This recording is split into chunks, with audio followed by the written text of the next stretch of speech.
और मैं हूं अंकित अवस्थी। आप हैं मेरे साथ में एक ऐसी खबर पर चर्चा करने के लिए जिसका लंबे समय से इंतजार था। देखो, वो आ गया। किसकी बात हो रही है? याद है, ये फिल्म में एक डायलॉग है, बहुत ज्यादा हिट है, गाने के सुर है। देखो, वो आ गया। कौन आ गया? स्टारलिंक। कहाँ आ गया? इंडिया आ गया। गुरुजी, वो तो 2021 की जनवरी में ही आ गया था। तब तो हमने डब्बे बेच दिए थे, उसके पैक करा दिए थे। क्यों? क्योंकि वो सरकार को चुनौती देता हुआ आ रहा था, किसी से कुछ पूछ नहीं रहा था। कौन है ये स्टारलिंक? हमारे मित्र तो जानते हैं, जो पुराने मित्र हैं। जिनको नहीं पता है उन्हें याद दिला देता हूँ। दुनिया के सबसे पैसे वाले व्यक्ति एलन मस्क का वो परियोजना जिसके माध्यम से वो किसी भी देश में टावर नहीं लगाएंगे और सीधा अंतरिक्ष से मोबाइल तक इंटरनेट पहुंचाएंगे। यानी कि वो जो बड़े बड़े से खड़े होते हैं ना, रावण जैसे टावर, वो नहीं दिखेंगे आपको। ये व्यवस्था करने के लिए जियो और एयरटेल को टक्कर देने के लिए अब सरकारी तरीके से, जिस तरीके से जियो और एयरटेल ने सरकार से इजाज़त ली है, कुछ वैसे ही इजाज़त लेके देश में आ गया स्टारलिंक। चर्चा करेंगे इसके बारे में, लेकिन जैसा कमिटेड था आज के सेशन में खास था, और वो ये था कि हमारे इस चैनल पर 3 सेशन करंट इश्यूज के लिए जाएंगे, लेकिन उनके साथ साथ प्रत्येक सेशन में 2 एडिशनल करंट अफेयर्स के क्वेश्चन डील किए जाएंगे, ताकि आपको दिन भर के करंट अफेयर की सूचनाएं इन्हीं सेशन से मिल जाएं। उसी क्रम में आज का सवाल पहला, जिसका आंसर आप सभी को न्यूज के आधार पर तो पता ही है, अंत में हम भी एक्सप्लेनेशन दे देंगे। सवाल है, कांग्रेस के नए अध्यक्ष के रूप में हाल ही में किन्हें चुन लिया गया है? करंट का सवाल है, सुर्खियों में है, पता होगा। जिन्हें नहीं पता है याद कर लीजिएगा, एंड में जवाब भी देंगे। और इसके साथ साथ नंबर दूसरा सवाल आपके लिए है कि 18 से 21 अक्टूबर तक इंटरपोल की 90th मीटिंग कौन से देश में हो रही है, कहां मेजबानी हो रही है, आप इसके बारे में हमें बताएंगे। इन 2 सवालों के बारे में आप चाहें तो कमेंट बॉक्स में आंसर देना शुरू कर दीजिए, तब तक मैं आपको जानकारी देता हूं। जैसा आपके सामने सूचना दिखाई दे रही है कि space x applies for DoT licence for broadband from space services. अंतरिक्ष से सेवाएं देने के लिए डिपार्टमेंट ऑफ टेलीकम्युनिकेशन के पास स्पेस एक्स पहुंच चुका है। Elon Musk space x back in India. Back in India क्यों बोला जा रहा है? क्योंकि 2021 में भी इन्होंने अपनी तरफ से राउटर्स बेच दिए थे। लोगों से कहा कि सरकार से पूछने की जरूरत नहीं है, घर पे छाजड़ा लगाइए, हमारा इंटरनेट चलाइए। 5-5 हजार में बुकिंग भी कर ली थी, हालांकि बाद में पैसा लौटा के जाना पड़ा। Seek DoT permit to launch Starlink. अब सरकार से सरकारी तरीके से कि सर जी हमें इजाजत दे दीजिए, हम आना चाहते हैं। सीधा सा अर्थ यह है कि देश के राजस्व में बढ़ोतरी करने के लिए तैयार हैं। Elon Musk space x seeks government permit to launch Starlink satellite internet service in India. ये है एलन मस्क और ये है इनका ड्रीम प्रोजेक्ट, जिसका नाम है स्टारलिंक। ये वही व्यक्ति हैं जो अपनी कंपनी टेस्ला के लिए जाने जाते हैं, ये वही व्यक्ति हैं जो अपनी कंपनी स्पेस एक्स के लिए जाने जाते हैं, लेकिन अब ये स्टारलिंक के लिए भी दुनिया में काफी ख्याति प्राप्त कर रहे हैं। कारण, यूक्रेन युद्ध हुआ तो रूस ने जहां सब तरफ इंटरनेट के तंबू उखाड़ दिए, इन्होंने यूक्रेन को फ्री में इंटरनेट पकड़ा दिया। ईरान में जहां प्रोटेस्ट हो रहे हैं, वहां भी जाकर ये खड़े हो गए, लोगों को इंटरनेट बांटना शुरू कर दिया। यानी कि इंटरनेट अब उन सभी जगह पर पहुंचने लगेगा जिसका कभी एयरटेल विज्ञापन किया करता था। मतलब कि आप पानी के अंदर हो, चाहे रेगिस्तान में हो, चाहे पहाड़ की चोटी पर हो, उस समय शायद ये कहने के लिए एक शब्द हो, लेकिन स्पेस एक्स के इंटरनेट जो कि सैटेलाइट से सब तक पहुंचेगा, उससे अब यह हकीकत बन चुका है। दुनिया में कोई कहीं भी हो, लेकिन उसके पास इंटरनेट पूरा होगा यदि किसी ने स्टारलिंक की सर्विसेज का उपयोग किया। तो स्टारलिंक क्या है? ये एक सैटेलाइट इंटरनेट कंसोलेशन है जो कि धरती से 550 किलोमीटर ऊपर हजारों सैटेलाइट्स के माध्यम से आप तक पहुंचाया जा रहा है। अनुमानित सैटेलाइट वर्तमान में 3000 हैं, जो धरती से 550 किलोमीटर की ऊंचाई पर कुछ इस प्रकार से तैर रहे हैं और उनके माध्यम से पूरा इंटरनेट आप लोगों तक पहुंचाया जा रहा है। हालांकि भारत भी अपने सैटेलाइट अंतरिक्ष में भेजता है, लेकिन चूंकि 550 किलोमीटर की ऊंचाई पर भेजने के लिए बहुत जल्दी धरती और सैटेलाइट की गति मैच नहीं कर पाएगी, सैटेलाइट जल्दी से क्रॉस कर जाएंगे, इसलिए हम 36,000 किलोमीटर की ऊंचाई पर सैटेलाइट्स भेजते हैं। ये वही प्रक्रिया है जो दावोस मल्टीमीडिया के साथ आपने मुझसे सुनी थी। एक केस जो मैंने आपको सुनाया था कि एंट्रिक्स और दावोस मल्टीमीडिया का विवाद क्या था। दावोस भी चाहता था सैटेलाइट के थ्रू इंटरनेट पहुंचे देश में, लेकिन वो सैटेलाइट 36,000 किलोमीटर की दूरी पर लगे थे।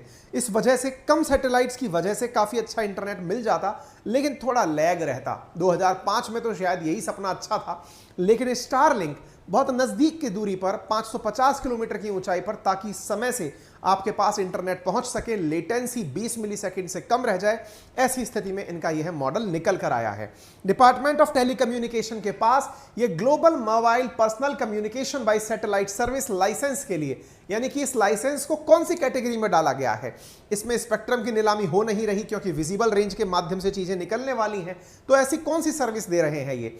Global mobile personal communication by satellite service, नाम है GMPCS। इसका licence broadband from space service के लिए स्टारलिंक ने अपने ब्रांड के तहत लॉन्च कर दिया है और इस काम के लिए इनके द्वारा डिपार्टमेंट ऑफ टेलीकम्युनिकेशन के पास पहुंच करके परमिशन ली जा रही है। ठीक है, तो GMPSC को लाइसेंस के अलावा कुछ और भी ज्यादा परमिशंस की जरूरत पड़ेगी। उन परमिशंस में डिपार्टमेंट ऑफ स्पेस का भी अप्रूवल लगेगा। सामान्यतया प्रधानमंत्री अपने पास रखते हैं, लेकिन विज्ञान के मंत्री भी कई बार इस डिपार्टमेंट को अपने पास रख लेते हैं। इसकी वजह से देश के अंदर सैटेलाइट ब्रॉडबैंड स्पेक्ट्रम इनकी वजह से मिलने लगेगा। इतना ही नहीं, इन्हें इसरो के द्वारा जो Indian space promotion and authorisation centre in space run किया जाता है, वहां से भी ग्राउंड बेस्ड सैटेलाइट गेटवे की परमिशन लेनी पड़ेगी। यानी कि इन्हें 2-3 जगह से कुल मिलाकर परमिशन लेनी पड़ेगी इंडिया में ऑपरेट करने के लिए। ये स्पेस एक्स की वर्तमान चुनौतियां हैं। 19 अक्टूबर की यह खबर आप यहां देख रहे हैं। Elon Musk space x seek licence for Starlink as रेडिंग फॉर 5G। देश में 5G के बारे में मैंने आप लोगों को सूचना आज से लगभग 3 हफ्ते पहले दे दी थी, जब मैंने आपसे यह कहा था कि इंडिया के अंदर 5G का उद्घाटन भारत के अंदर हो चुका है। प्रधानमंत्री ने 5G इंटरनेट सर्विसेज 1 अक्टूबर को देश में लॉन्च कर दी है। चूंकि देश अब 5G की तरफ बढ़ रहा है, यदि हम बहुत अच्छा इंटरनेट पूरे देश में प्राप्त करने लग जाएंगे, तब हो सकता है कि स्टारलिंक इंडिया के लिए इतना कॉम्पिटेंट ना बचे। इसलिए उसने तरीके अपनाए हैं और अपनाते समय तुरंत सरकार के पास पहुंच के गया है कि साहब, जब तक आप गांव दूर दराज क्षेत्रों में पहुंचाएंगे, मैं आकर के उन दूर दराज के क्षेत्रों में बहुत अच्छे से इंटरनेट पहुंचा सकता हूं, मुझे इजाजत दी जाए। मैं आपको एक बहुत इंटरेस्टिंग जानकारी यहां पर और देना चाहता हूं। हमें देखने को ऐसा लगता है कि सैटेलाइट से इकलौते यही हैं जो सैटेलाइट से सर्विसेज पहुंचा सकते हैं। जी नहीं, और भी बहुत सारी कंपनी इस समय पर लगी हुई हैं। जैसे जियो मोबाइल जो है, उसने जियो सैटेलाइट कम्युनिकेशन लिमिटेड, जिसका नाम है JSCL, उसने भारतीय एयरटेल को वन वेब के माध्यम से कंपीट किया। भारतीय एयरटेल का भी सैटेलाइट बेस्ड इंटरनेट है जिसका नाम वन वेब है। जो आप लोग ले रहे हैं वो नहीं। ऐसे ही इस एलन मस्क का स्टारलिंक है, अमेजन का प्रोजेक्ट कूपर है और टाटा का टेलीसेट है। यानी कि देश की जो बड़ी कंपनियां हैं वो ऑलरेडी सैटेलाइट बेस्ड काम कर रही हैं, लेकिन उनके सैटेलाइट नेटवर्क इतने बड़े नहीं हैं जितने स्टारलिंक के हैं। स्टारलिंक एक ही बार में 40 देशों को सर्विस देना शुरू कर चुका है, यानी कि 40 देशों के ऊपर इनके सैटेलाइट तैरने शुरू हो चुके हैं। यही कारण है कि देश में जियो सैटेलाइट जो है, इसने भी डिपार्टमेंट ऑफ टेलीकम्युनिकेशन से अपनी ब्रॉडबैंड फ्रॉम स्पेस सर्विस शुरू करने के लिए परमिशन ले ली थी। कब ले ली थी? सितंबर 12 को। यानी स्टारलिंक से पहले जियो सैटेलाइट के माध्यम से आप तक इंटरनेट पहुंचाने की परमिशन ले चुका है। यही नहीं, इसके अलावा एयरटेल, भारतीय एयरटेल जो है, वो भी सरकार से अप्रैल 22 को ही वन वेब के लिए सैटेलाइट सर्विस का लाइसेंस लेने की परमिशन ले चुका है कि साहब हमें भी परमिशन दे दीजिए। आपको याद होना चाहिए, स्टारलिंक ने इन सबसे आगे निकलने की सोची थी। कब? 2021 के मार्च में। क्या था? इन्होंने प्री बुकिंग शुरू कर दी थी इंडिया के अंदर कि जब मैं लॉन्च करूंगा उस समय सीधा इंटरनेट उन लोगों को पहले मिल जाएगा जिन्होंने मेरे डब्बे पहले खरीद लिए। भारत सरकार इस पर सख्त हुई और इन्हें रोक दिया गया। इंडिया ने एलन मस्क से कहा कि आप हमारे देश के अंदर प्री बुकिंग नहीं ले सकते, अगर आपको लेना है तो पहले लाइसेंस लीजिए। यह बात इन्हें नवंबर 27, 2021 में समझाई गई थी। अक्टूबर 2022 में ये आ चुके हैं, यानी इन्हें 1 साल लगा इस बात को समझने के लिए कि देश में यानी इंडिया के अंदर कुछ करना है तो सरकार से परमिशन लेना जरूरी है। Trial tell Elon Musk Starlink not to solicit business without licence, यानी कि बहुत सारी चीजें ऐसी हुई जिन्हें यह समझ में आ गया कि बिना इंटरनेट लाइसेंस के हम यहां पर काम नहीं कर पाएंगे। और इस वजह से एलन मस्क ने अपने द्वारा जितना भी पहले एडवांस लिया था वो लोगों को लौटा दिया जनवरी 2022 में कि साहब मैं पहले लाइसेंस लूंगा तभी जाकर काम करूंगा। एलन मस्क के बारे में दुनिया में बहुत सी बातें हमने पहले भी आपके सामने डिस्कस की हैं। फिलहाल के लिए ये जान लीजिए कि यदि ये ऐसा करते हैं तो देश के अंदर निश्चित ही एक बहुत ही अच्छा माहौल बन जाएगा, एक कॉम्पिटेंट माहौल होगा। देश में ऐसी कंपनियां आना शुरू होंगी जो कि बहुत अच्छे से बहुत दूर दराज में इंटरनेट देने के लिए तैयार होंगी। आने वाले समय में कस्टमर के लिए बहुत अच्छा हो जाएगा। फिलहाल के लिए अगर मैं आपको बताऊं तो 1.5 लाख से ज्यादा लोग स्पेस एक्स के इंटरनेट का उपयोग यूक्रेन के अंदर कर रहे हैं, जिसके लिए खुद एलन मस्क ने कहा है कि मैंने लोगों से एक भी नया पैसा नहीं लिया, जबकि दुनिया भर के देश युद्ध के काल में भी माल बेचकर पैसे कमा रहे हैं। इस बात का इन्हें दुख भी है। हाल ही के एक ट्वीट से यह जानकारी निकलकर आ रही है। हम तो केवल इतना कहना चाहेंगे कि एलन मस्क के प्रोडक्ट को दुनिया भर में सराहना मिल रही है, और साथ में यह भी जानकारी है कि एलन मस्क को अमेरिकी सरकार का कोई फंडिंग प्राप्त नहीं है। इस वजह से यह ना समझा जाए कि जहां जहां अमेरिका अशांति पहुंचाना चाहता है वहां एलन मस्क का इंटरनेट लेकर आ जाता है। एक यथार्थ प्रश्न आपके बीच में छोड़ जा रहा हूं, और वो ये है, क्या सैटेलाइट का उपयोग करने से देश की सुरक्षा चुनौतियां ज्यादा बड़ी नहीं हो जाएंगी? सवाल इसलिए पूछा जा रहा है क्योंकि सैटेलाइट का कवरेज और सैटेलाइट का ट्रैकिंग अपने आप में बहुत चुनौतीपूर्ण है, क्योंकि कवरेज इनका सब जगह होगा और ट्रैकिंग करने के लिए कौन सा सेंटर या कौन सा तरीका बनाया जाए, क्या यह वास्तविकता में संभव हो पाएगा कि एलन मस्क की जैसे स्टारलिंक है या फिर जितनी भी सैटेलाइट कंपनी है, ये अपने सैटेलाइट्स को ट्रैक करने की या डेटा को ट्रैक करने की हमें इजाजत देंगे? देश की आंतरिक शांति के लिए अब तक यह बहुत बड़ी चुनौती रहा है, क्योंकि आतंकियों ने या फिर देश के जितने भी विरोधी रहे हैं, उन्होंने सैटेलाइट फोन के माध्यम से ही देश के विरुद्ध षड्यंत्र रचे हैं। आने वाला समय इस चुनौती के लिए एक बड़ा सवाल खड़ा करेगा। मैंने तो आपके बीच में ये छोड़ दिया है। उम्मीद है कि आप लोगों को ये जानकारी समझ में आ गई हो। सवाल है कि ये इंटरनेट आप तक कैसे पहुंचेगा। कहा जा रहा है कि इसके लिए आपको अपने घर पर कोई ज्यादा बड़ा इंफ्रास्ट्रक्चर लगाने की जरूरत नहीं है, कुछ ग्राउंड नोड्स आपको लगानी पड़ेंगी, जैसे डिश टीवी वगैरह की आप लोग लगाते हैं। स्पेक्ट्रम के लिए इनको किसी के पास लाइन में नहीं लगना पड़ेगा, क्योंकि यहां पर किसी प्रकार की आप लोग वेव्स बांट ही नहीं रहे हैं, सीधी रेडिएशंस जो हैं वो वहां से इंटरनेट के रूप में चल करके आ रही हैं। तो फिलहाल के लिए आप लोगों के पास में ये जानकारी उम्मीद के रूप से हो सकती है पर्याप्त हो। मैंने जो शुरुआत में आपसे 2 सवाल पूछे थे, पहला सवाल था कांग्रेस के नए प्रेसिडेंट कौन बने हैं, तो मल्लिकार्जुन खड़गे जो हैं वो कांग्रेस के नए प्रेसिडेंट चुन लिए गए हैं। उन्होंने शशि थरूर जी को चुनाव में हराया है। खड़गे जी के बारे में थोड़ी सी जानकारियां प्राप्त कर लीजिए। इन्हें 8 भाषाओं की जानकारी है।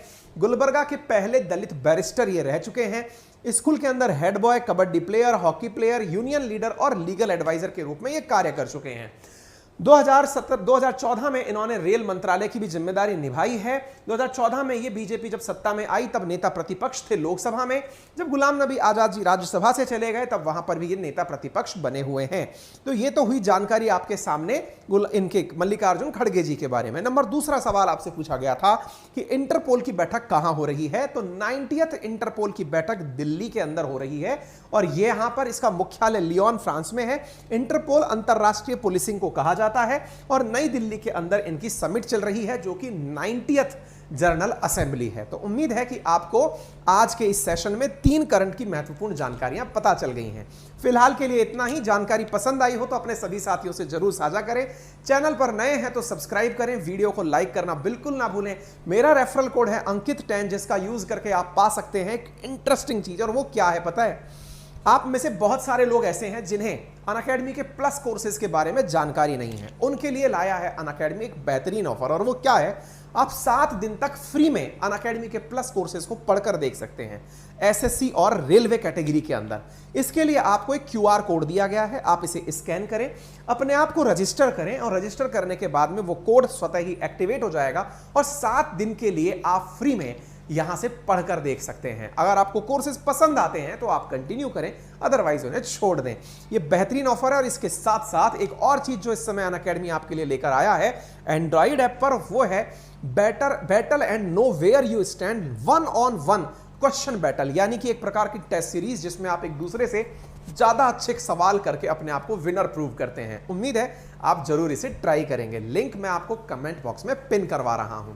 फिलहाल के लिए इतना ही। अपना ख्याल रखें, बड़ों का सम्मान करें, छोटों को प्यार दें, अपना व्यक्तित्व इस प्रकार से विकसित करें कि महिलाएं आपके साथ सुरक्षित महसूस करें। धन्यवाद।